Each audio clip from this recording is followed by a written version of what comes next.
So what does it take to build and mobilize team? It takes a few things, but I want to share with you the most important thing that it takes.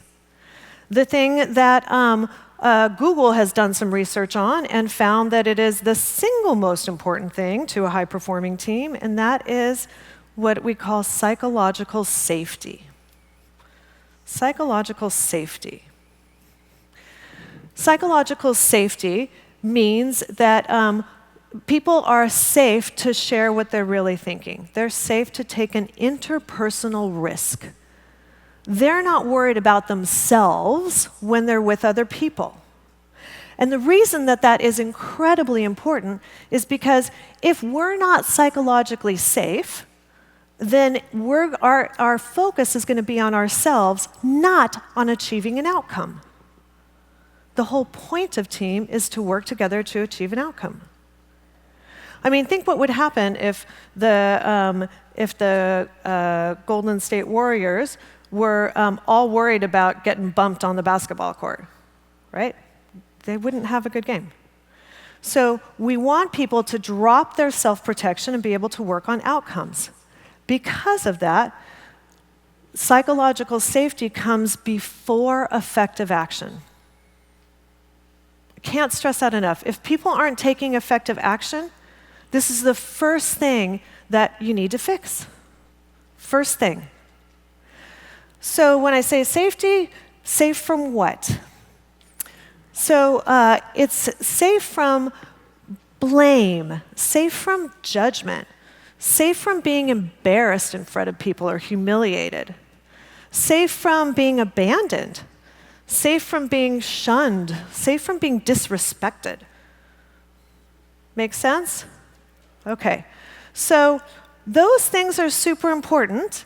And we might think that, well, when I interact with people kind of during the day, none of those things are coming up.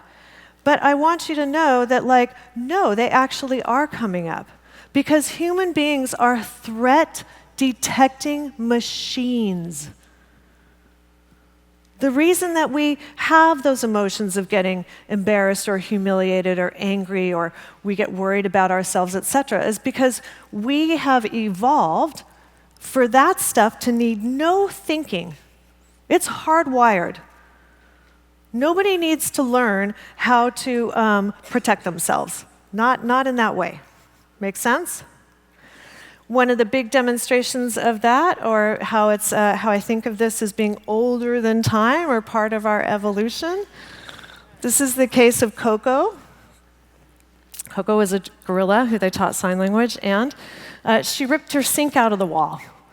And then when her trainer reprimanded her, got upset with her, she went into self-protection and lied.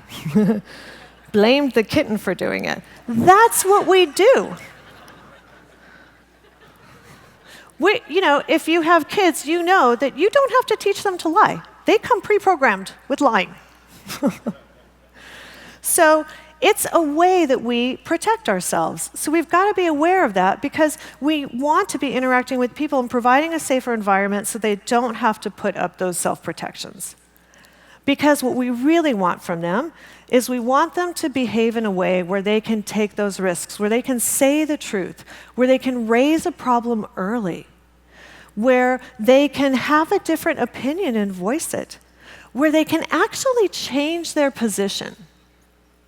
Anybody here been in an argument and you realize you're so worked up about it, you find out later that you're wrong, but you're like, I am not going to admit it.